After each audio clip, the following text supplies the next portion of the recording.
Special revision হৈ আছিলে আৰু সেই স্পেচিয়েল ৰিভিজনৰ আজিৰ অংশ হিচাপে আজিৰ পৰা আমাৰ ড্ৰাফ্ট পাব্লিকেশ্যন হৈ আছে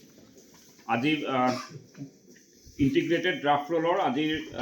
ড্ৰাফ্ট ৰোলখন পাব্লিছ হৈছে আৰু আজি 27 ডিচেম্বৰ আৰু এইখিনি সময়ৰ পৰাই আমাৰ প্ৰায় 10 ফেব্ৰুৱাৰীলৈকে এণ্টায়াৰ প্ৰচেছটো চলিব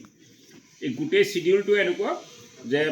publication of integrated draft electoral roll with reference to 1126 2026 চনৰ 1 জানুৱাৰীক লৈ ড্ৰাফ্ট পাব্লিকেশ্যনৰ যিটো ৰেফাৰেঞ্চ ডেট থাকে সেই ৰেফাৰেঞ্চ ডেট হিচাপে লৈ ইণ্টিগ্ৰেটেড ড্ৰাফ্ট ৰোলখন আজি পাব্লিছ হৈছে period of filing of claims and objection আজি 27 ডিচেম্বৰৰ পৰা অহা 22 জানুৱাৰীলৈকে কোনোবা ব্যক্তিয়ে যদি নিজৰ নাম সোমোৱাব খোজে কৰ্তন কৰিব খোজে আৰু তেওঁলোকৰ যদি কাৰেকশ্যন আৰু ইণ্টাৰচেঞ্জ যদি কৰিব খোজে যাক কোৱা হয় ট্ৰেন্সপজিশ্যন বুলি সেই বস্তুটো তেওঁলোকে কৰিব পাৰে দেন স্পেচিয়েল কেম্পেইন ডেট কিছুমান নিৰ্দিষ্ট কিছুমান ডেট বাছি দিয়া হৈছে সেই ডেটকেইটা হ'ল 3rd January 4th January and then 10th and 11th January য'ত স্পেচিয়েল কেম্পেইন ডেট প্ৰত্যেকটো ব্লক মানে প্ৰত্যেকটো ইয়াৰ অফিচ ব্লক অফিচ আৰু ইনফেক্ট ইভেন GP অফিচবিলাকত এইখিনিৰ এই কেম্পেইনটো ষ্টাৰ্ট হ'ব মানে মানুহক সজাগতা কৰিব লাগে যে তোমালোকৰ ক্লেইমছ আৰু অবজেকশ্যন পিৰিয়ডটো হৈ আছে আৰু ক্লেইমছ আৰু অবজেকশ্যন পিৰিয়ডত ফৰ্ম 6 ফৰ্ম 7 ফৰ্ম 8 আপোনালোকে ছাবমিট কৰিব আৰু এইখিনি সময়ত এইখিনি যিহেতু ইলেকশ্যন ইয়াৰ এইটো বহুত ক্ৰুচিয়েল এইকাৰণে যে কোনোবা মানুহৰ যদি তাত নাম নাথাকে তেতিয়াহ'লে তেওঁ ভোট দিব নোৱাৰিব চ' সেইকাৰণে এই স্পেচিয়েল কেম্পেইনৰ পৰা আদি কৰি গোটেইখিনিত মানে সকলোৱে যাতে পাৰ্টিচিপেট কৰে সেইখিনি যাতে এমফেচাইজ কৰা হয় মই সকলোকে ৰিকুৱেষ্ট কৰিছোঁ হাউচৰ তেওঁলোকে যাতে পলিটিকেল পাৰ্টিৰ ব্যক্তিসকলেও যাতে সেই কথাখিনি আপোনালোকৰ যি BLA আছে যিখিনি কৰ্মকৰ্তা আছে তেওঁলোকক সেই কথাখিনি যাতে কয় then disposal of claims and objection যে যিমানখিনি আমি ক্লেইমছ আৰু অবজেকশ্যন পাম ডেট মিনছ যিমানখিনি ফৰ্ম 6, 7, 8 পাম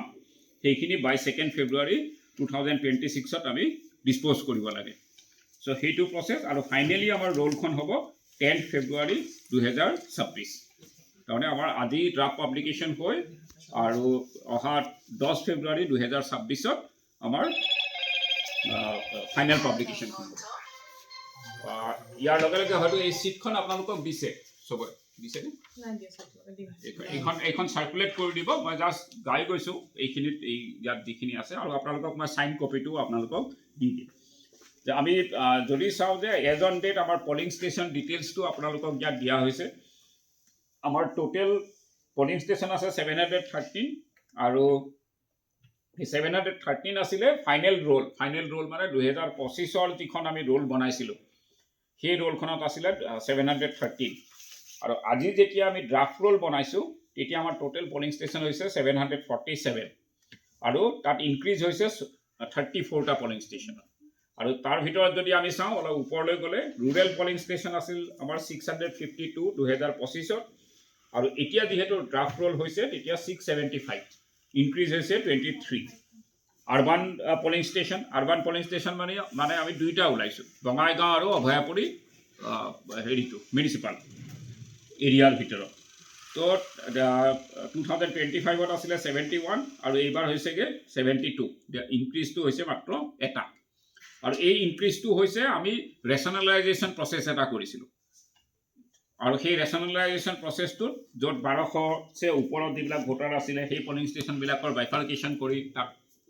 ইনক্ৰিজ কৰা হৈছে আৰু সেই হিচাপে এই ইনক্ৰিজটো হৈছে আৰু নেট ইনক্ৰিজ হৈছে আমাৰ 34টা তাৰমানে সেইকাৰণে 730 plus 34 equal to 747 draft publication finally যেতিয়া পাব্লিছ হ'ব তাৰ পিছতো হয়তো 2-এটা বাঢ়িব পাৰে অক্সিলাৰী পলিং ষ্টেচন হ'ব তেতিয়া আমি যেতিয়া ক্লেইমছ অবজেকশ্যন যদি 1200তছে এক্সিড হৈ যায় তেতিয়া সেইখিনি বস্তু আকৌ এবাৰ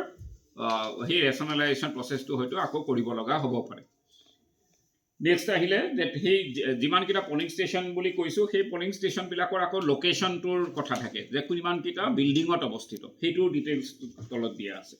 সেইটো চাই লওক যে পলিং ষ্টেচন ডিটেইলছ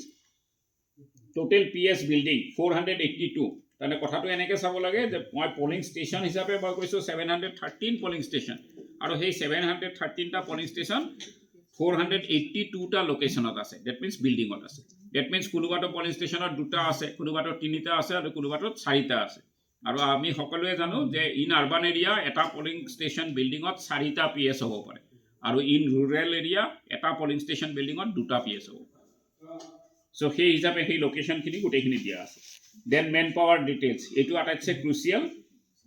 যে যোনে এই ৰোলখন প্ৰস্তুত কৰে কোন কোন ব্যক্তি ইনভলভ হৈ থাকে আৰু তেওঁলোকৰ সংখ্যা। চ' ইয়াত দিয়া আছে যে মেন পাৱাৰ ডিটেইল টোটেল ইয়াৰত 3, ফাইনেল ইলেক্টৰেল ৰোল আছিল 2025ত 3, ড্ৰাফ্ট ৰোলতো 3 আছে, সেইটো কোনো চেঞ্জ নহয়। আগতে সকল আছিলে চাৰ্কুল অফিচাৰসকল, কিন্তু আজিকালি ADC সকল হয়। চ' সেই হিচাপে আমাৰ চিজন গ্ৰাম LACত আছে আমাৰ দীপন বৰ্মন, তেওঁ হ'ল তেওঁ আপোনালোকৰ যিখন ৰোল হয় চিজন গ্ৰাম সমষ্টিৰ, তেওঁৱে হ'ল electoral registration officer. That means he is the person or he is the officer responsible for preparation of a correct voter list. সেইটো সমষ্টিত অভয়াপুৰী সমষ্টিত আমাৰ CDC মেডাম তেওঁ আছে শান্তা কাৰ্কি, আৰু বঙাইগাঁও সমষ্টিত আমাৰ নতুন ADC শ্ৰী প্ৰাঞ্জল দাস তেওঁ থাকিব বা আছে। তো এই টোটেল 3 হৈ আছে। এই ইয়াৰো আছে আমাৰ 6জন, কিন্তু এতিয়া দিছে আমাৰ ইনক্ৰিজ হৈ পেলাই 30 জন, 30 গৰাকী আছে। সেইসকল এই গোটেই ৰোলখন প্ৰস্তুত কৰোঁতে সকলক সহায় কৰিবৰ কাৰণে সকল, আৰু সকলৰ লগত আছে যে টোটেল BLO ছুপাৰভাইজাৰ আমাৰ 60 আছিলে 2025ৰ জানুৱাৰীত, আৰু এতিয়া হৈছে আমাৰ 72, 69 আছিলে, এতিয়া আমাৰ 72, আৰু টোটেল BLO 713, আৰু এই মুহূৰ্তত হৈছে 747, ইনক্ৰিজ হৈছে 34। তাৰমানে প্ৰত্যেকটো PS যিমানকেইটা ইনক্ৰিজ হৈছে সিমানকেইটাত আমি BLO এংগেজ কৰিছোঁ। এতিয়া যদি চাওঁ আমি ইলেক্টৰ ডিটেইলছত বঙাইগাঁও ডিষ্ট্ৰিক্ট LAC ৱাইজ, চ' টোটেল ইলেক্টৰ্ছ হৈছে 2025ত আছিলে 5,76,633, আৰু আজিৰ ডেটত আছে ড্ৰাফ্ট ৰোলত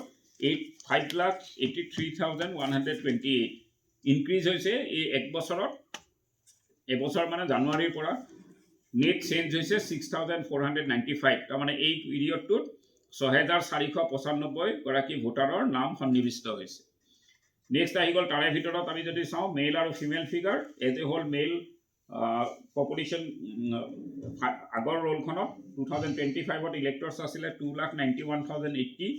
আৰু সেইটো ইনক্ৰিজ হয় 2,94,452। নেট চেঞ্জ হৈছে 3,372, আৰু তাত ইনক্ৰিজ যদি পাৰ্চেণ্টেজ হিচাপত চোৱা যায় 1.16। ঠিক একেদৰে ফিমেলৰ আছে 2,85,546,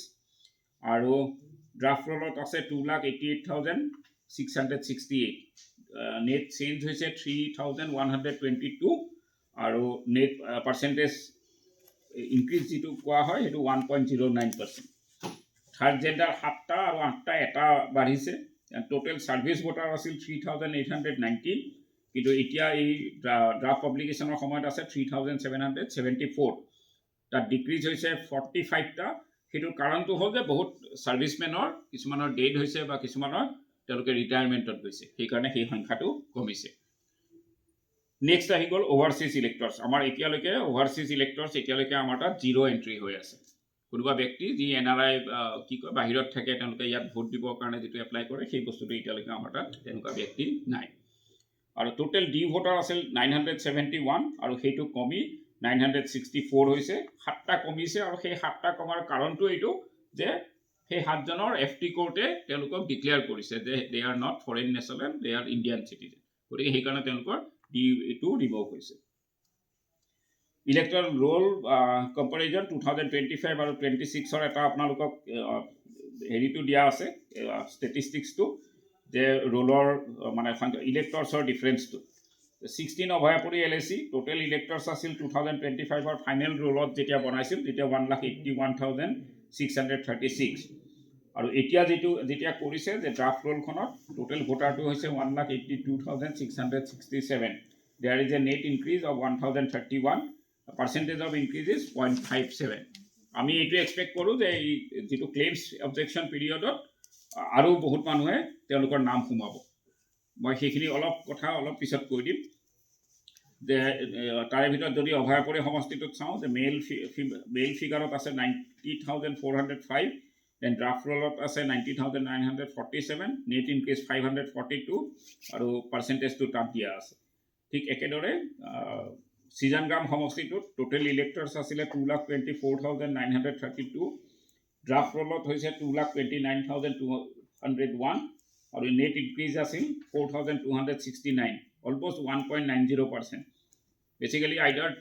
এডিশ্যন ডিলিশ্যন 2%ৰ সমান হ'ব লাগে তো 2% বা তাতকৈ কম হ'ব লাগে চ' এইটোত একদম পাৰফেক্টলি ইয়াত আহিছে ঠিক তেনেকৈ বঙাইগাঁও সমষ্টিটোত আছে টোটেল ইলেক্টৰ্ছ 1,70,065 মেল ইলেক্টৰ্ছ আছিল আৰু সেইখিনি ড্ৰাফ্ট ৰলত হৈ 1,71,260 নেট ইনক্ৰিজ দেখাইছে 0.070%. আৰু মেল আৰু ফিমেল ফিগাৰত যদি চাই তেতিয়াহ'লে সেই একেই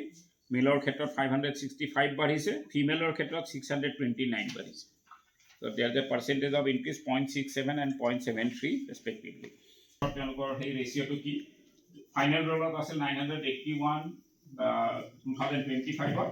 আৰু এইবাৰ 980.38 এইটো আকৌ অলপ বাঢ়িব এইকাৰণে যে এইকেইদিনত যিহেতু ৰোলখন ডিলিশ্যন এইবিলাক বেছি হৈছে কামিং ডেজত আকৌ নেক্সট অবজেকশ্যন পিৰিয়ডত সেইটো মৰলেছ 981 সেইটো পাব ৰলত এতিয়া আছে 63.96